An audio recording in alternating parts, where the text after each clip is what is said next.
Nouvelle édition sur le RTB. Bonsoir à tous. Voici les titres de ce 20h.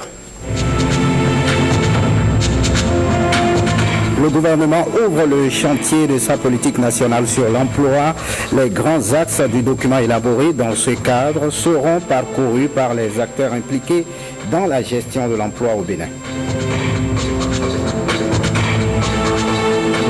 Célébration de l'âge d'or de l'Agence d'investissement des Nations Unies, l'UNSCDF, en a profité pour passer en revue ses actions visant à améliorer l'inclusion financière des familles pauvres au Bénin.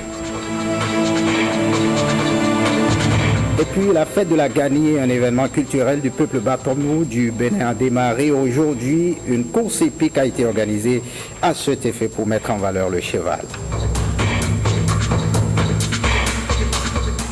Jérôme Ngor, bonsoir. Bonsoir. Les nouvelles de la cour d'assises aujourd'hui. Nous y reviendrons tout à l'heure, mais pour l'essentiel, sachez que 2 dossiers ont été examinés. L'un a pu aller à son terme et Tonné Bon, nous n'ayons alias Zokito, a été, n'est-ce pas, condamné à 10 ans de travaux forcés. Merci à vous, Jérôme. À tout à l'heure.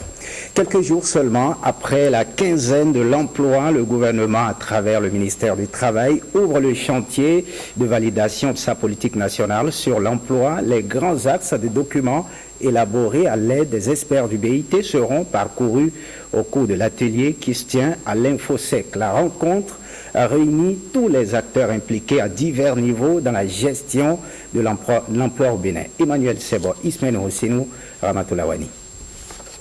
L'instant d'un atelier, le Bénin se dote de 2 documents jugés stratégiques pour la promotion de l'emploi.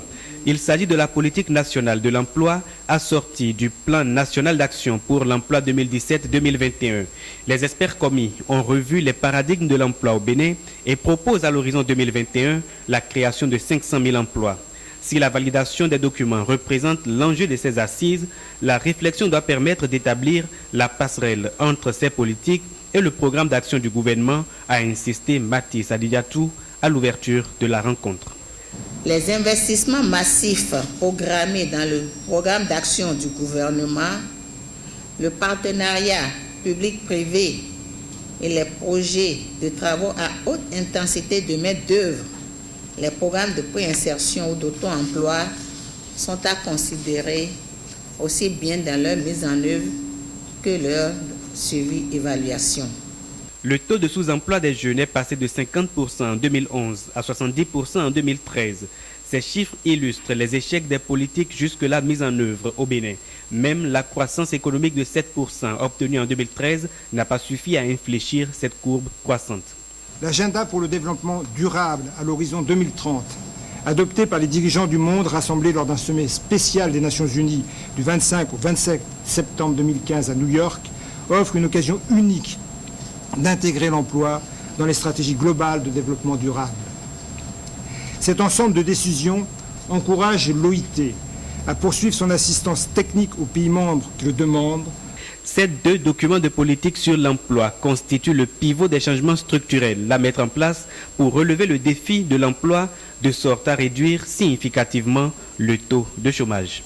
Et puis l'ONG AFED reçoit du soutien financier. Elle a reçu du Fonds national pour la promotion de l'entreprise et de l'emploi des jeunes, FNPEJ, un chèque de plus de 130 millions de francs CFA. La cérémonie de remise de chèque s'est déroulée au siège de l'institution à Cotonou. Compte rendu, Blaise Adanko.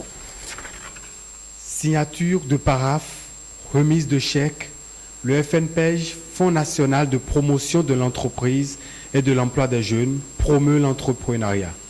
Ce chèque d'une valeur de plus de 133 millions, confié à la Fed Finance, va permettre le financement de 48 projets de jeunes dans les départements de l'Atlantique et du littoral. Au nom des jeunes bénéficiaires, je vous dis merci. Parce que sans vous, cette opération, cette activité ne pourrait pas avoir lieu. Et sans vous, nous sommes dans l'incapacité de financer ces jeunes. Donc, merci pour votre disponibilité à accompagner le FNPEJ, à accompagner la jeunesse béninoise désireuse d'entreprendre. Merci pour toutes les diligences que vous avez bien voulu faire en un temps record. Je voudrais juste dire à ces jeunes de bien vouloir nous aider à relever le défi qui est un défi commun. la ligne de crédit qui est mise à leur disposition, nous sommes là seulement pour jouer le rôle d'intermédiation financière et le rôle d'intermédiation sociale en leur faveur, qui nous aide à toujours garder notre blason, qui nous aide à les aider également, pour que le FNP puisse continuer d'avoir confiance, non seulement à eux, et nous qui sommes aussi intermédiaires à leur place. Le FNPEJ ne compte pas s'arrêter à ces 2 départements. L'initiative va bientôt s'étendre à d'autres contrées du Bénin. Évaluer les réformes entreprises dans le secteur de la santé depuis 2013, c'est ce qu'ont fait la Banque mondiale et le ministère de la Santé aujourd'hui. C'était au détour d'une séance de travail qui a eu lieu à Cotonou. Le point de cette séance avec Sylvanie Antianou et Mesmer Adisso. Permettre au secteur de la santé de se rendre effectivement vital au service des Béninois et le rendre plus professionnel. C'est l'objectif visé par la Banque mondiale et le ministère de la Santé en initiant cette rencontre d'échange. Une rencontre qui entend faire le point du renforcement institutionnel pour un meilleur fonctionnement du secteur sanitaire. Et il a été question de discuter avec M. le ministre la stratégie du gouvernement par rapport à l'amélioration de la qualité de santé ici, dans le pays, et notamment des questions d'amélioration de la qualité au niveau de le financement basé sur les résultats, ainsi que la couverture universelle maladie, ainsi que des questions d'une nouvelle initiative sur les maladies contagieuses ici et dans la sous-région. Ce projet, financé depuis 4 ans par une série de partenaires, notamment la Banque mondiale, est passé de 8 zones sanitaires à 34, une approche ayant connu une réussite au Bénin. Ce qui est sûr, et les populations ne démentiront pas, c'est que les financements basés sur les résultats changent la donne en matière de santé. Accroissement de la quantité des services, accroissement de la qualité des services et satisfaction des populations, et en particulier satisfaction des professionnels de la santé qui sont fiers et heureux de servir dans des centres dans lesquels ils ont la latitude de transformer ces centres, de les améliorer et de satisfaire mieux les populations. Le projet nous a permis de gagner en termes d'amélioration du plateau technique. Ça veut dire que dans nos centres aujourd'hui, nous avons beaucoup plus de matériel que par le passé grâce au projet. Le projet nous a permis de gagner en termes de motivation du personnel. Pour maintenir le cap, le gouvernement a priorisé l'amélioration du plateau technique à tous les niveaux de la pyramide. Et ce sera fait. Très satisfait des avantages enregistrés, le gouvernement espère un renouvellement du partenariat afin que le secteur de la santé soit davantage un secteur au service de la communauté. On marque un arrêt à l'ORTB, l'Office de radio, diffusion et télévision du Bénin, nourrit de grandes ambitions pour 2017, le programme d'activité 2017 et le projet de budget 2017 qui résume ces ambitions de la direction générale sont soumis à l'appréciation des administrateurs. C'est à la faveur du conseil d'administration de l'Office qui s'est ouvert ce jour à Cotonou. Le compte-rendu de la cérémonie d'ouverture avec Igor Ayosso et Jean-Claude James. Au menu de ce conseil d'administration, 3 points essentiels. Examen du programme d'activité 2017, examen du projet du budget 2017, sans oublier les divers. L'exercice est capital au regard des défis qui attendent l'Office l'année prochaine. L'ORTB sera profondément transformé. À coup sûr, le programme d'activité doit nous le révéler. À coup sûr, le projet de budget doit prendre en compte le coût financier de ces mutations et aussi, en termes de perspective déjà, ce que peut apporter ce passage à la télévision numérique terrestre. Selon l'exposé de la direction générale, le programme d'activité est axé sur 4 points, à savoir assurer les activités traditionnelles de l'ORTB, faire de l'Office une référence, créer 2 nouvelles antennes régionales et passer au numérique. Pour atteindre ces objectifs, ces axes sont déclinés en 9 programmes. Le programme 1 a trait à la direction générale, le programme 2 à la gestion des ressources humaines, le programme 3 à la gestion financière et comptable, le programme 4 à la gestion des relations publiques et du marketing, Le programme 5, la gestion des programmes radiodiffusion. Le programme 6, la gestion des programmes à la télévision. Le programme 7, le développement de nouveaux médias. Le programme 8, la numérisation et la gestion du réseau technique. Et enfin, le programme 9, la gestion de la direction régionale de l'ORTB à Parakou. J'aime à penser qu'au terme de ce conseil d'administration, vous nous donnerez les moyens qu'il faut pour nous organiser, pour améliorer les prestations de l'office et aller de l'avant et demeurer un service public au service du développement de notre pays. Certainement que ce plaidoyer aura un écho favorable pour permettre à l'ORTB d'avoir un budget à la taille de ses ambitions. Et on parle de ce Tage d'Or, célébration ce jour du 50e anniversaire de l'Agence d'investissement des Nations Unies, occasion de passer en revue les actions de cette agence au Bénin visant principalement à améliorer l'inclusion financière des familles pauvres et des régions mal desservies. Clotaire Awekou pour le point. L'âge d'or de l'Agence d'investissement des Nations Unies, UNCDF en sigle, célébré, c'est 39 ans d'action menée au profit des populations béninoises dans les domaines de la microfinance, du développement à la base et aux adaptations au changement climatique. Développement social, financement et développement local avec comme projet pilote le PA3D, projet d'appui au développement à la décentralisation et à la déconcentration, touchant une trentaine d'euros communes.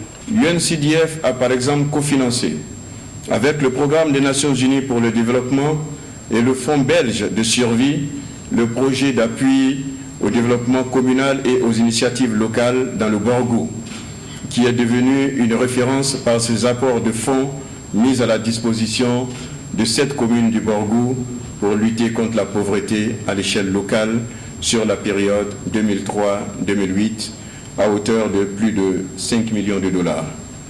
À la suite de ce projet, le projet d'appui à la décentralisation et à la déconcentration et au développement économique local au Bénin, PA3D, a utilisé les mêmes mécanismes d'intervention, focalisés cette fois sur le développement économique et local et la sécurité alimentaire et nutritionnelle. Je voudrais rendre ici un vibrant hommage mérité au système des Nations Unies et à l'Agence d'investissement des Nations Unies qui ont accompagné le Bénin à la mise en œuvre de nombre de projets et programmes en vue de relever le grand défi qu'est la réduction de la pauvreté dans notre pays, le Bénin.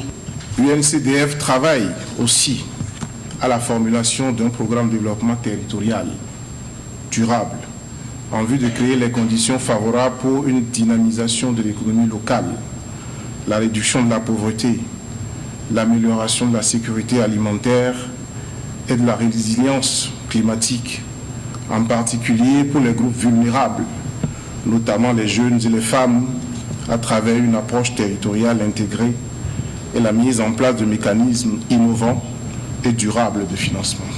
Mettre la finance au service des pauvres, l'Agence d'investissement des Nations Unies, UNCDF, intervient là où le déficit d'investissement est important et n'est comblé par aucun acteur de financement et développement avec en point de mire l'atteinte des objectifs de développement ODD.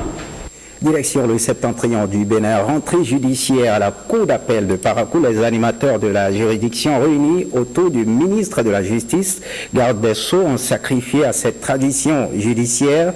La cérémonie marque officiellement le démarrage des audiences pour le compte de l'année 2016-2017. FEDEV, Agbado, Alexis Assowa. C'est parti pour une nouvelle année judiciaire à la cour d'appel de Parakou. Un moment solennel pour jeter un regard critique sur les activités menées et faire des projections pour l'avenir.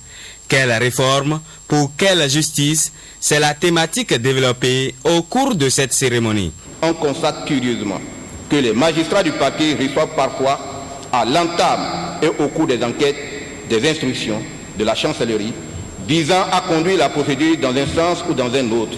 Il est urgent, dans un premier temps, d'envisager la réforme constitutionnelle et la réforme du statut de la magistrature à travers lesquelles la séparation du reste du pouvoir judiciaire de l'exécutif sera une réalité et l'autonomie financière consacrée. Le patron de la justice béninoise est partisan de ces réformes. Cependant, Il revient sur certains préalables indispensables à l'obtention d'un pouvoir judiciaire fort et impartial.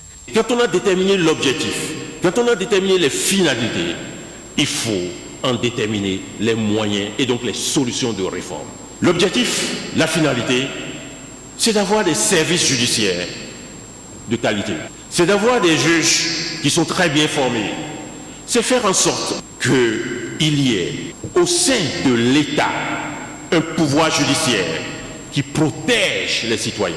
Les défis à relever pour une justice épanouie sont énormes. Le ministre Garde des Sceaux rassure quant à la détermination du gouvernement à satisfaire les besoins afférents au secteur judiciaire.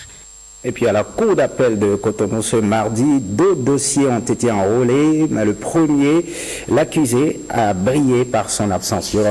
Tout à fait, les faits remontent en décembre 2014. Dame Bénédicte Arizimé est une aide-soignante. Elle administre des produits pharmaceutiques à Dame Félicité pour avortement.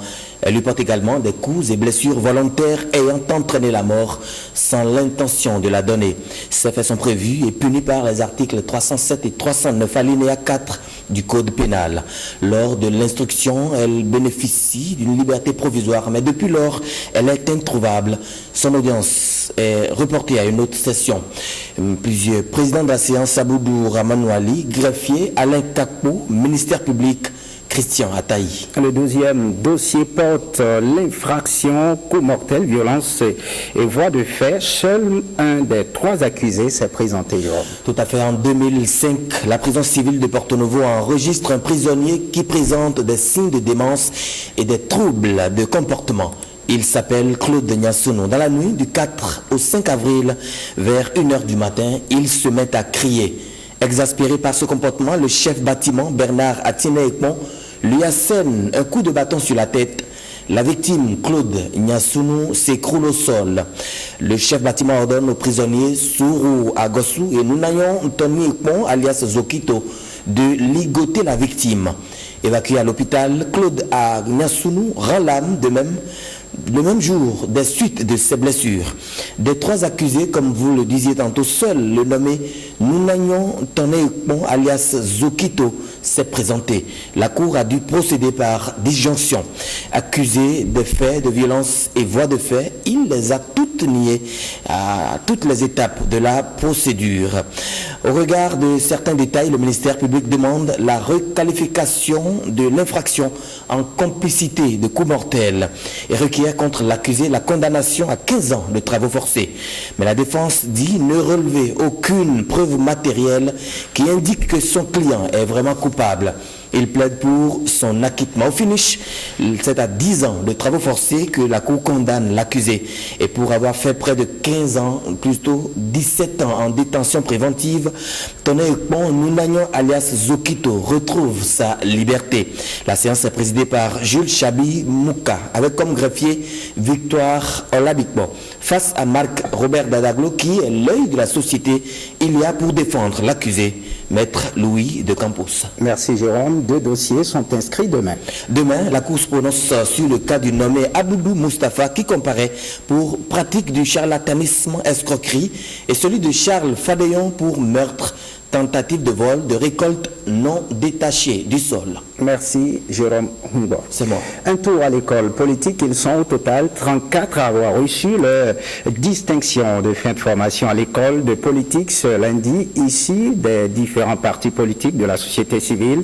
Ces jeunes distingués entendent œuvrer pour une vie politique plus sérieuse. Suivons le compte-rendu de Mesmer Ardisso et Monique Parent. Ils reçoivent des distinctions à l'issue de leur formation reçue à l'école politique. La plupart de ces jeunes leaders viennent de partis politiques et de la société civile. Mais pourquoi une telle formation? Les jeunes chez nous aujourd'hui ont besoin d'être formés pour pouvoir assurer la relève. Le postulat de départ, c'est de dire que si on arrive à améliorer la qualité du personnel politique, on peut avoir un impact non seulement sur la vie politique, mais sur la vie publique en général. D'où l'idée de l'école. Le but, c'est de faire d'avoir comme produit final des hommes politiques, pas des politiciens, mais des hommes politiques qui savent que le Bénin passe avant tout. L'objet de la politique, comment s'y prendre? Les devoirs d'un homme politique, son champ d'action et de connaissance, la géopolitique, l'économie, le média training et l'histoire politique du Bénin. Voilà sommairement présenté le contenu de la formation des leaders de l'école politique. Rien ne vaut la formation. Je pense que de plus en plus, dans nos pays africains, nous devons comprendre que la politique s'apprend. Elle ne s'improvise pas. Je souhaite que votre entrée dans l'arène politique puisse améliorer vraiment le débat, améliorer la qualité de la gouvernance politique dans notre pays. Ravis d'avoir été bien encadrés, les jeunes leaders remercient leurs formateurs avant de dire leurs espérances aux responsables de leur formation politique respective. Espérance que vous permettrez à vos militants formés de transmettre ce qu'ils ont appris ici à leurs camarades de lutte. Espérance aussi que vous leur serrez la main pour agir à l'interne sur les leviers nécessaires à la vitalisation des différentes formations politiques, dont la plupart d'ailleurs sont en état d'agonie permanente. Entrés dans cette formation telle des Béotiens, les jeunes en sortent bien raffermis avec des qualités de leader. On reste avec les jeunes. La jeunesse de Tofor, réunie au sein du mouvement pour le développement prospère, a tenu ses premières assises ce dimanche. Occasion pour eux de mettre en place leur bureau exécutif par arrondissement. L'objectif de ce regroupement est de travailler pour l'épanouissement des jeunes et pour l'unité entre les filles et fils de la localité. Le point avec Cécile Ondé et Francis Faton. Ils sont plus que jamais déterminés. Ces jeunes de la commune de Tofor veulent œuvrer davantage pour le rayonnement de leur localité. Venus des 10 arrondissements de Tofor, ils entendent travailler ensemble pour une amélioration de leurs conditions de vie et celle des populations. Nous voulons nous prendre en charge, nous, le moment opportun. Notre action a pour un seul but, de contribuer à instaurer l'union, la paix et des relations dynamiques entre toutes les couches. Et nous restons convaincus que c'est par ce genre d'initiative où tous les jeunes se retrouvent que nous parviendrons ensemble au développement. Initiateur de ce mouvement, Eric Akouté, fils de Tofor, réaffirme son engagement à mettre son expertise en entrepreneuriat agricole au profit des jeunes. Nous devons donc montrer notre détermination, notre capacité intellectuelle, culturelle et sportive au service du développement. Nous ne pouvons plus continuer à penser qu'à nous-mêmes, à agir que pour notre seul bénéfice, pour l'intérêt exclusif de notre famille. Nous allons aussi mettre toute notre énergie au service des créateurs d'emplois. Tous les jeunes qui ont des compétences, qui sont prêts à se lancer, nous leur donnerons un coup de pouce initial tellement important. Cette première sortie du mouvement des jeunes unis pour le développement prospère de Tofor a été consacrée à l'installation officielle de ses coordinateurs au niveau des arrondissements et au niveau de la commune. Littérature. Après son livre Processus d'intégration en Afrique, Yando Kérékou revient avec le manifeste de la relève en prélude au lancement de ce dernier et à la faveur d'une conférence de presse, il fait appel à une révolution silencieuse dont parle le manifeste de la relève qui sera bientôt sur le marché. On le suit. C'est un ouvrage de 86 pages composé de 2 chapitres. Le premier chapitre est intitulé « L'ennemi au relent redoutable ». Quant au second chapitre, il est intitulé « Le mouvement pour la relève ». Le génie béninois est reconnu de par le monde, mais il se fait que, mystérieusement, dès qu'il se trouve à l'intérieur de sa terre, sur sa terre ou sur son territoire, ce génie disparaît, on ne le voit plus, il s'évapore, il n'existe plus, mais dès qu'il est à l'extérieur, ce génie réapparaît. Dans l'ouvrage, nous pensons que la première réforme à mener, c'est la réforme du mental. Les réformes structurelles, politiques, économiques, institutionnelles valent peu sans cette réforme primordiale du mental. Et nous pensons dans l'ouvrage que tant que nous n'allons pas attaquer et vaincre l'ennemi à son siège, dans son origine, au lieu où il se trouve, nous n'allons pas gagner le combat du développement. Cet ouvrage en appelle à une révolution silencieuse. Un tour à l'université d'Abomey-Calavi, pensée symbolique dans les chansons d'Alépé Enroux, études ethno-linguistiques. Ainsi se définit le thème des travaux de recherche ayant permis à Bienvenue Azerumbo de soutenir sa thèse de doctorat. C'était en début de semaine au campus d'Abomey-Calavi devant un jury constitué d'éminents professeurs d'université. Aboubakari, Cécile Rondé pour le point. Le jury que nous composons a déclaré Monsieur Bienvenu digne du grade de docteur de l'université d'Abomey-Calavi en linguistique, avec la mention très honorable, avec les félicitations du jury à l'unanimité. Nous avons travaillé sur le thème intitulé « Pensée symbolique dans les chansons d'Alépé Enroux, études ethno-linguistiques ». Notre ambition, c'est de nous révéler à nous-mêmes, de nous montrer nous-mêmes notre identité à partir de nos valeurs endogènes. Qu'est-ce que nous avons remarqué? Il y a beaucoup de distorsions, beaucoup de travers, beaucoup de vices sociaux que nous pouvons corriger à l'aide de nos chansons traditionnelles, donc de manière ludique, aller à la quête, à la reconquête de nos savoirs, de notre identité. Il a fait honneur à notre département et il m'a fait personnellement honneur parce qu'il y a longtemps que je recherchais quelqu'un dans sa génération pour prendre le témoin et poursuivre la lutte que nous avons menée pour la réappropriation de notre patrimoine culturel immatériel que sont les chants et les danses. Un mot de sport, on prend la direction de Niki dans le septentrion à 48 heures de la célébration de la fête de la Gani 2016 à Niki. La direction départementale des sports et des loisirs Borgou Alibori met en valeur le cheval. C'est à travers la 2e édition de la course hippique organisée dans cet empire Batonou Ebo. Ikilero Gonosero, Alexis Kenom pour le point. Une 2e édition de la course hippique à la veille de la célébration de l'édition 2016 de la fête de la Gani. 27 chevaux sur la ligne de départ de l'hippodrome de circonstance à Niki.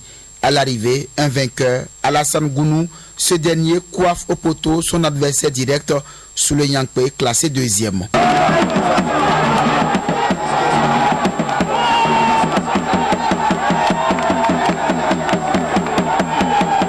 J'étais 2e parce que mon cheval a bien couru. En plus, j'ai forcé ça. Le cheval, pour les peuples Batonou Ebo, est un animal de prestige qui joue un rôle fondamental dans cette ère culturelle, d'où l'importance de cette compétition à la veille de la Gani. La course qui est organisée nous permet d'élargir les activités de la Gani. Nous comprenons à travers cet appui que l'État est véritablement engagé à nous accompagner pour que la Gani soit vraiment un rassemblement culturel et que l'image de la Gani soit renforcée davantage. La course hippique, un loisir sain et également un sport, mérite d'être valorisé à travers la construction d'infrastructures appropriées. C'est du moins l'avis des spécialistes. Niki pouvait avoir son hippodrome, il y a matière en ce qui concerne les chevaux. Maintenant, il faut mettre en place les infrastructures. Je crois que le ministère de la Jeunesse et des Sports, dans cette optique-là, c'est le moment de lancer un appel au ministre. Je crois qu'il est à l'écoute et qu'il prendra en compte nos suggestions. Aujourd'hui, nous pouvons pousser un ouf de soulagement car nous sommes en train d'organiser des loisirs sains à travers la culture et la tradition du peuple Bariba et Bo. La direction départementale de la jeunesse, des sports et des loisirs récidive pour la 2e année de suite à la mise en valeur des chevaux à Niki.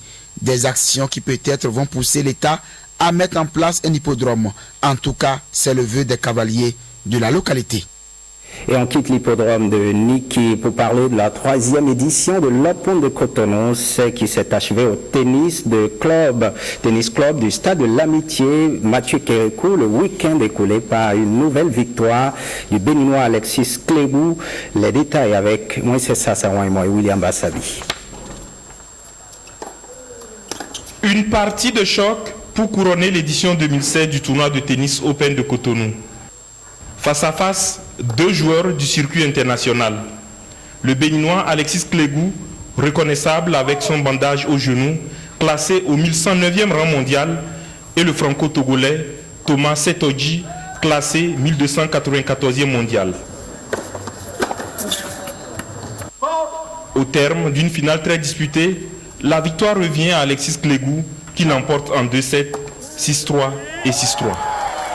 Je suis fier de mon match parce que c'est le meilleur match que j'ai fait du tournoi. Je l'ai fait ce jour, un jour très important pour moi, donc je suis content. Sur le plan ATP, je suis aujourd'hui dans les 1000e places. Ma blessure m'a coûté beaucoup d'énergie cette année. Je n'ai pas pu vraiment défendre les points que j'avais auparavant. Donc ça a été difficile, mais j'espère revenir au meilleur. Si l'expérience a parlé en faveur du Béninois, le jeune Thomas Setoji n'a pas manqué de volonté et de détermination dans cette opposition. Il rêve d'une revanche. À chaque fois que j'essayais, je gagnais peut-être un point ou deux, et le 3e, et le 4e et le 5e, je le perdais, et ça m'a mis vraiment dans le trou. Et vraiment, je pensais vraiment à un tout autre match, et c'est le tennis, comme je vous l'ai dit, hein, c'est comme ça, et j'espère l'affronter la semaine prochaine et prendre ma revanche. Organisateur de ce tournoi qui a drainé du monde au tennis club du Stade de l'Amitié Mathieu Kérékou, Alphonse Dandonou se félicite du déroulement normal de la compétition. Vous avez vu, on a eu une belle finale et c'est une très bonne chose quand on voit que notre champion a gagné 3 fois. C'est un honneur, c'est une gloire. Donc moi-même je suis très content et je remercie beaucoup tous ceux qui ont apporté un plus. Plusieurs lots, dont 1 million de francs CFA pour le vainqueur, ont servi à récompenser les meilleurs de cet Open qui a réuni Burkinabés, Nigériens, Français, Togolais et Béninois. Félicitations aux champions. Fin de ce journal. Merci de l'avoir suivi. Le programme prévoit à partir de 20h30 le magazine sans commentaire. Et puis le magazine Soirée Sport et 2 feuilletons, les choix de l'amour et Oui Vartuo. Prenez le rendez-vous du journal du soir avec Héloïse Winator aux environs de 23h. Retrouvez cette édition sur le site de l'ORTB, www.ortb.bj. Merci de votre fidélité et bonne suite des programmes sur l'ORTB.